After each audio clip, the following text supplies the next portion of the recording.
Halo semua, selamat pagi. Pak Tirsius Jiwandono di sini. Senang kembali berjumpa dengan Anda dalam seri penelitian dan metodologi penelitian. Kali ini topik saya cukup sederhana, yaitu tentang bagaimana cara membuat angket. Angket merupakan salah satu instrumen yang paling sering dipakai ketika kita menggali data. Tapi tentunya angket tidak sembarang membuat. Kita tidak membuat angket dengan serampangan, karena kalau serampangan maka hasilnya pun juga akan tidak valid. Kalau penelitiannya tidak valid, maka papernya pun menjadi kurang bermutu. Nah, jadi semuanya berawal dari angket yang dibuat dengan seksama dan dengan cermat. Nah, bagaimana caranya? Mari kita simak sajian saya. Merancang angket dan wawancara. Ini adalah topik kita kali ini. Jadi, angket itu harus diawali dengan tujuan penelitian. Apapun yang dilakukan, itu harus selalu berpijak pada tujuan penelitian. Demikian pula halnya dengan angket. Jadi angket itu, ketika Anda membuat angket itu harus selalu mengarah kepada tujuan penelitian. Angket yang Anda buat harus mampu menjawab tujuan penelitian. Oke? Jadi misalnya tujuan penelitian Anda adalah seperti ini: mengenali pendapat siswa tentang manfaat game untuk belajar bahasa Inggris. Maka, semua pertanyaan yang Anda ajukan di dalam angket itu harus senantiasa mengacu kepada tujuan itu. Jadi kita perhatikan di sini pertanyaannya adalah seperti, bagaimana pendapatmu tentang game? Apakah game membantumu belajar bahasa Inggris? Apa yang membuat game bermanfaat untuk belajar bahasa Inggris? Apa kerugian game untuk belajar bahasa Inggris? Sebutkan game-game yang sangat membantu belajar bahasa Inggris. Bagaimana caramu belajar bahasa Inggris lewat game? Nah, semua ini merupakan pertanyaan di angket yang akhirnya akan mengarah atau menjawab tujuan penelitian ini. Semua data yang akan dilahirkan dari sini itu akan memampukan Anda untuk menjawab tujuan penelitian ini. Ya, jadi jangan membuat angket yang kemudian memuat butir-butir yang tidak ada sangkut pautnya dengan tujuan penelitian. Misalnya Anda mengatakan, game online apa yang Anda sukai? Atau sebutkan nama teman-teman Anda yang suka bermain game dengan Anda. Nah, itu sudah tidak lagi mengarah ke tujuan ini, ya kan? Jadi pertanyaan-pertanyaan seperti itu tentunya akan membuat angket Anda menjadi lemah. Oke? Nah, berikutnya adalah urutan penggalian data. Jadi kita akan mulai dengan, bukan langsung dengan membuat angket, tapi dengan wawancara dulu, wawancara tak terstruktur namanya, atau lebih tepatnya wawancara informal. Kita datang ke kelompok responden, kemudian kita akan ngobrol-ngobrol dengan mereka, ngobrol-ngobrol santai aja tentang game dan segala macam. Dari situ kita akan bisa melihat atau bisa menentukan pertanyaan-pertanyaan apa yang seharusnya kita masukkan ke angket. Pertanyaan-pertanyaan apa yang penting buat mereka, hal-hal apa yang menurut mereka penting dalam bermain game dan belajar bahasa Inggris, ya. Jadi dari situ kita akan menyaring pertanyaan-pertanyaan mereka dan kemudian topik-topik yang berkembang dari wawancara informal itu kemudian kita masukkan ke angket. Nah, jadi langkah berikutnya adalah angket, ya. Kita menyusun angket sesuai dengan hasil kita ngobrol-ngobrol tadi. Kemudian setelah angket dirancang dan diterapkan, diberikan kepada para responden, kita akan melakukan wawancara mendalam. Wawancara mendalam dan terstruktur yang fungsinya untuk menggali lebih dalam jawaban dari responden di angket tadi. Kita ingin tahu lebih dalam jawaban-jawaban mereka terhadap beberapa topik tertentu. Kita ingin mendalami lagi, kita ingin mendapatkan lagi pertanyaan-pertanyaan selanjutnya yang lebih dalam tentang beberapa hal tertentu. Nah, ini bisa kita lakukan dengan langkah lanjutan yang berupa wawancara mendalam, terstruktur, atau bisa juga dilakukan dengan FGD. FGD singkatan dari Focus Group Discussion. Oke, baik, kita lanjutkan. Nah, jenis angket dan analisisnya. Ternyata angket juga punya beberapa tipe. Yang pertama adalah bagian pembukanya. Ini bagian dari angket adalah bagian pembuka.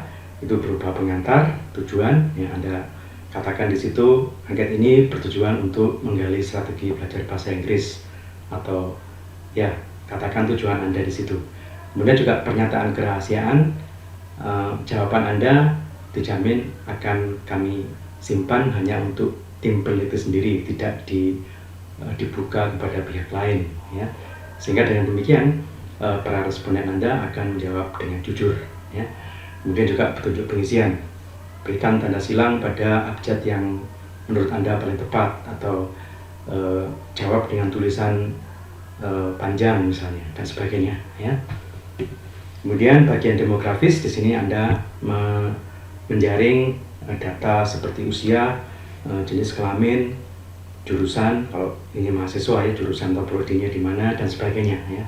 Perhatikan bahwa ini dilakukan tanpa nama dan tanpa email, jadi Anda harus meyakinkan kepada responden bahwa angket ini diberikan dengan tanpa nama, mereka tidak perlu mencantumkan namanya. Dan juga kalau ini online, email mereka juga tidak akan terekam oleh sistem. Nah, ini manfaatnya untuk apa? Supaya mereka jujur, supaya mereka mengatakan pendapatnya dengan sangat jujur, tidak ditutup-tutupi, tidak dipalsu-palsukan, tapi jawabannya jujur. Nah, data seperti itu yang tentunya akan sangat berharga untuk penelitian Anda, ya. Oke. Kemudian baru bagian intinya, butir-butir pertanyaan yang terkait dengan variabel yang sedang Anda teliti. Kemudian bagian penutup, jangan lupa mengucapkan terima kasih untuk kesediaan mereka menjawab angket, ya. Nah, masih tentang jenis angket, ada yang namanya closed-ended, yaitu pertanyaan dengan pilihan jawaban ganda. Jadi ada satu pertanyaan, kemudian ada beberapa pilihan, responden hanya bisa memilih salah satu, itu namanya closed-ended, jawaban tertutup. Tertutup karena mereka tidak bebas untuk mengeluarkan pendapat, sudah dibatasi dengan 4 atau 5 atau 3 pilihan tadi, ya. Open-ended sebaliknya, yaitu pertanyaan yang memungkinkan mereka untuk memberikan jawaban yang panjang di angket tersebut, ya. Contohnya ini yang close-ended, ya. Menurut Anda game online itu A buruk, B bermanfaat, C tidak tahu. Nah, mereka hanya boleh menjawab salah satunya, ya. Itu namanya close-ended. Nah, yang berikutnya adalah open-ended. Misalnya, tuliskan pendapat Anda tentang game online, kemudian di situ ada ruang untuk menulis. Nah, mereka bisa bebas mengeluarkan pendapatnya atau komentarnya tentang pendapat mereka tentang game online, ya. Namanya open-ended, ya. Oke, nanti pada analisis datanya, maka yang close-ended itu akan dianalisis, ditabulasi dulu dengan frekuensi jawaban. Jadi kita menghitung frekuensi jawabannya, yang milih A berapa orang, yang milih B berapa orang, dan sebagainya, ya. Yang untuk open-ended itu akan dianalisis dengan coding, namanya teknik analisisnya namanya coding atau pengkodean lewat software seperti NVivo, ya. Oke, kita lanjutkan.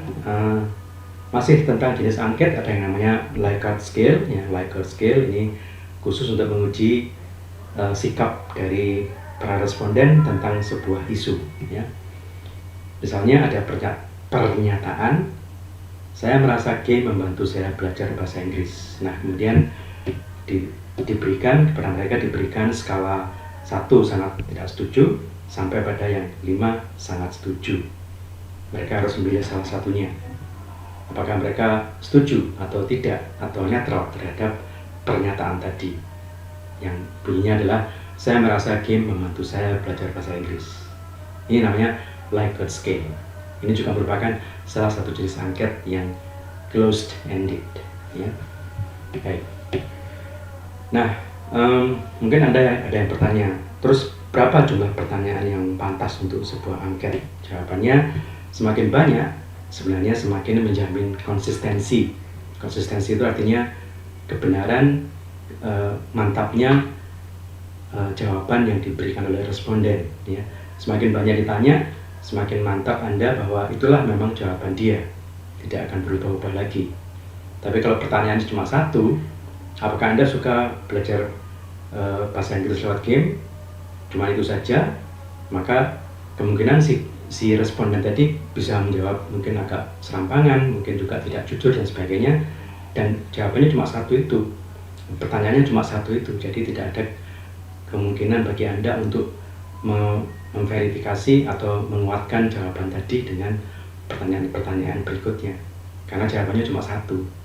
Tapi kalau pertanyaannya banyak, maka Anda bisa yakin bahwa jawaban terhadap pertanyaan yang banyak itu memang mewakili sikapnya, ya.